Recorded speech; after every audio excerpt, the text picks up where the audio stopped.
Hi, I'm Ted Prodromou. In this video, I'm going to show you how to optimize your LinkedIn profile. First, I'm going to go through each section of your LinkedIn profile. Then I'll go through and show you how to edit each section and optimize it for your optimal results in LinkedIn.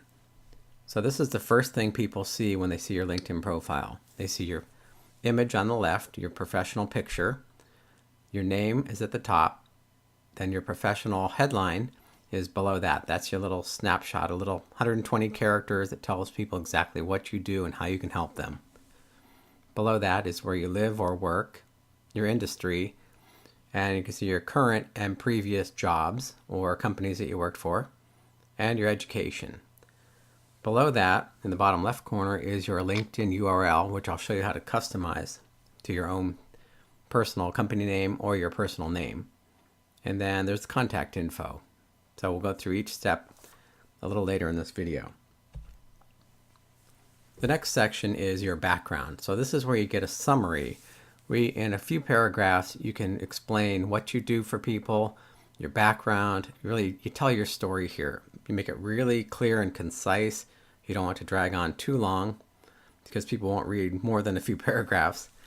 And then below that, there's a list of specialties. So these are keywords. So you always want to get your keywords.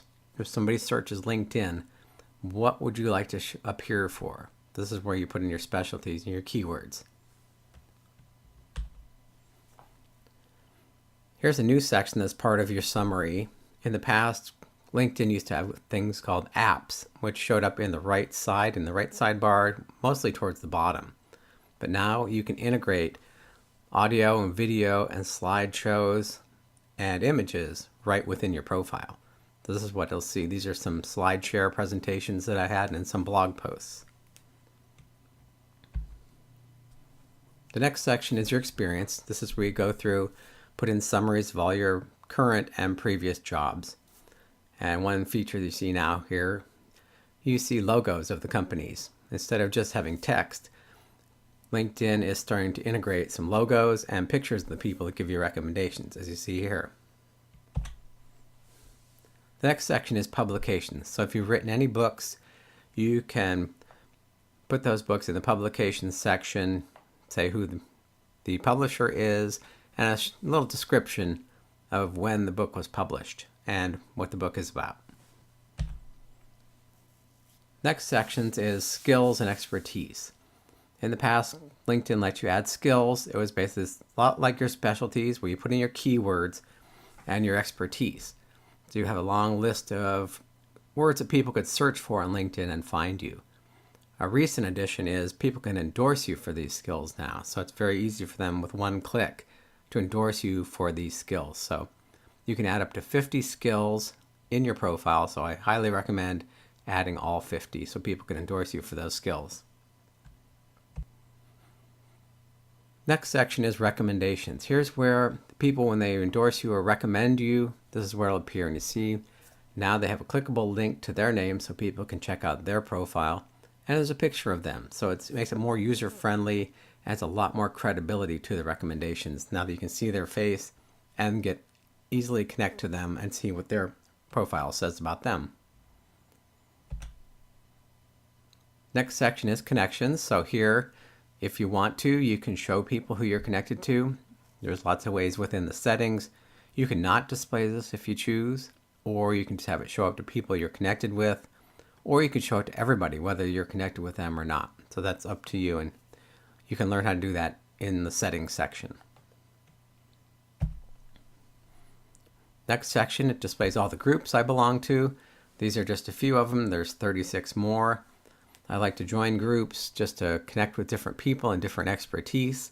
A lot of times I'll join a group. If there's not much activity, I'll drop out of that group so I'm not inundated with emails and messages. Another new thing they've added in LinkedIn, you can follow different thought leaders in different industries, or you can follow companies. So these are some of the thought leaders and websites that I follow and different companies. So it lets people get to know you and see what else you're interested in. So it's really a good way. It kind of builds the picture of you, not just the professional, maybe even some personal things will show up here. Another thing I discovered too when you follow companies. If people search like retargeter or web traction, if people search for those companies, your name will appear because you're following that company. So it's a good way. I get a lot of search results from retargeter, for example. When people are looking for that company, I show up. So they associate me with retargeter and expertise in online marketing. Now in the right sidebar, there's also LinkedIn will recommend that you follow other people. So here's some people you may know based on your network and who else you're associated with. So it really looks at different profiles, who you're connected to and who they're connected to, and helps you expand your professional network with some really targeted recommendations. You're continuing down the right column. This is the new feature they recently added. It shows your profile strength. So I'm an all-star. My profile is 100% complete. It shows that I could do a little bit more to it, and I can share my profile with other people now. But this is a good barometer to see if your profile is complete, and the more complete your profile is, the more often you'll show up in these LinkedIn search results. Another new feature they recently added, they show your network and who you're connected to and within different perspectives. So looking at my company, I work for Sitecore. So I'm connected with 115 people in Sitecore, and then it shows other companies that I'm connected with. And when you hover over these little bubbles, it'll show you exactly who the people are that you're connected with. Another feature that's been there in the past, and they've expanded it now, who's viewed your profile. This is really helpful. You can see when people search for you or search for different keywords, you can see where you appeared in the search results and then who also looked at your profile. And a lot of times I'll view other people's profiles and all of a sudden they'll connect with me. They'll reach out to me. So a lot of times I'll see who's been looking at my profile and then I'll invite them to connect if I really want them to be part of my professional network.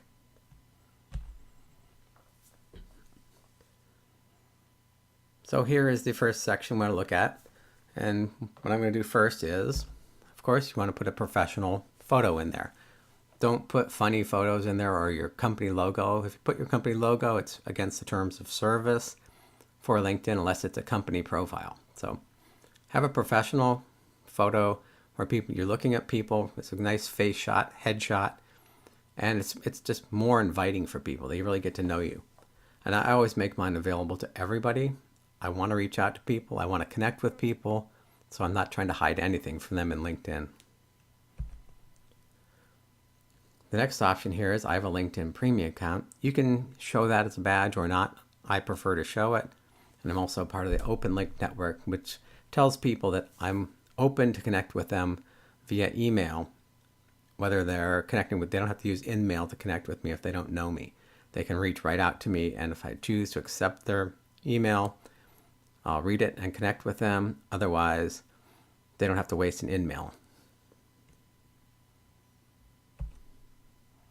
Next, your professional headline. This is 120 characters, and this is where you give them, it's kind of like your elevator speech. This is going to show up in the Google search results for people that aren't logged into LinkedIn also.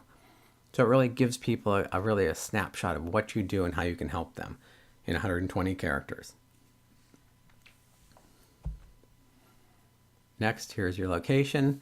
So here's country, your zip code, and also you can put in your location name and your industry. So it's important to really complete this profile 100%. A lot of people don't want to put where they live or their location, but it really helps you get found by the right people in your area or who you want to connect with in your industries. Here's another thing. A lot of people don't customize this. You can customize your LinkedIn URL and change it from the default, which is not user-friendly, and choose your own name or your company name. So I highly recommend you change this and claim your company name or your personal name if it's still available. Also, here's what I talked about, the public profile. This is available if people aren't logged into LinkedIn. Maybe they're not a LinkedIn member and they found you on a Google search. These are the parts of your profile that'll show up. And I want to get found. I want to expand my professional network. So I check almost all of these boxes. It's really important to really let people know as much about you as possible, and you really aren't sharing any personal information. So I highly recommend just really sharing everything you can so people can find you. And then here you want to set up your connections. I have my phone number in here. I don't have my address because I don't have an office at this time. I don't want to put my home address there, but make it easy for them to connect with you via phone or email. You can put instant messenger profiles in there. Also, you want to add your Twitter account and your websites. Here's how you add your Twitter settings. You can add multiple Twitter accounts if you have one for your company and one for your personal. So I have my personal in here, which I use for my company also. You also want to display your Twitter account on your LinkedIn profile to make it easier for people to follow you on Twitter. Here's another thing that a lot of people, they don't do this properly. Here I've got my name, tedprodromo.com, and also Ultimate Guide to LinkedIn. That's my book. I have a link where they can purchase the book right from my profile. So when you're setting these up, most people choose company website. And if I did that, and I did tedprodromo.com, it's going to show up with the words company website instead of tedprodromo.com, which I think it's a lot more user-friendly to have the tedprodromo.com instead of just the words company website.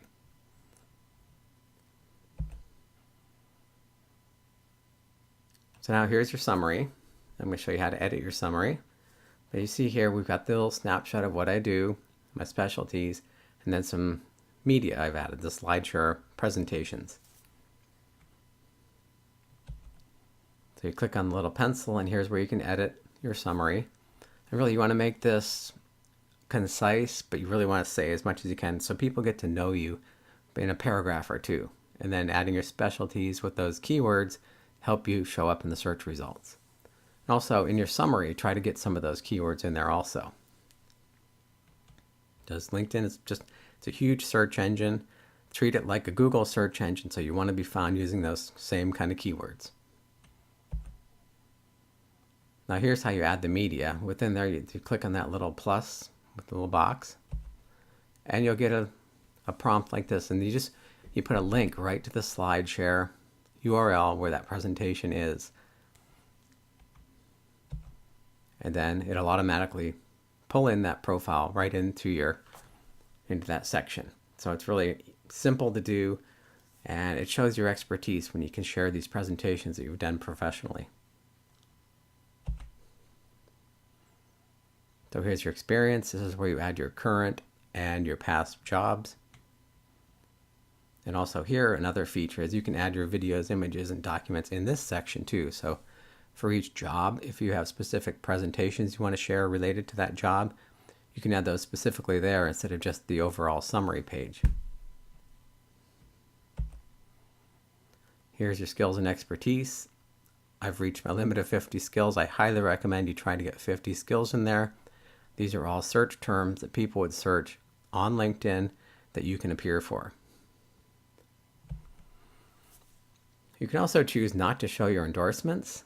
For some reason, I don't know why you wouldn't want to show your endorsements, but some people prefer not to have those endorsements appear.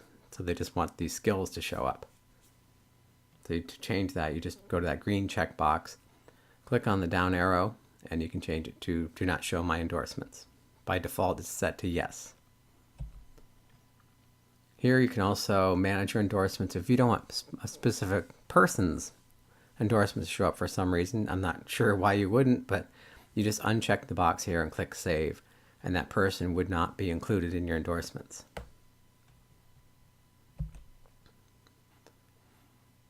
They've also added this on the sidebar, so they recommend if you want to add projects or different languages, honors, test scores if you're a student. So there's a lot of different ways you can add very specific information to your profile. It's very easy for them to find then. So that's it. For more information, you can get my book, Ultimate Guide to LinkedIn for Business, or visit tedprodromo.com, or email me at ted@tedprodromo.com, and I'll answer all your questions. Thank you very much.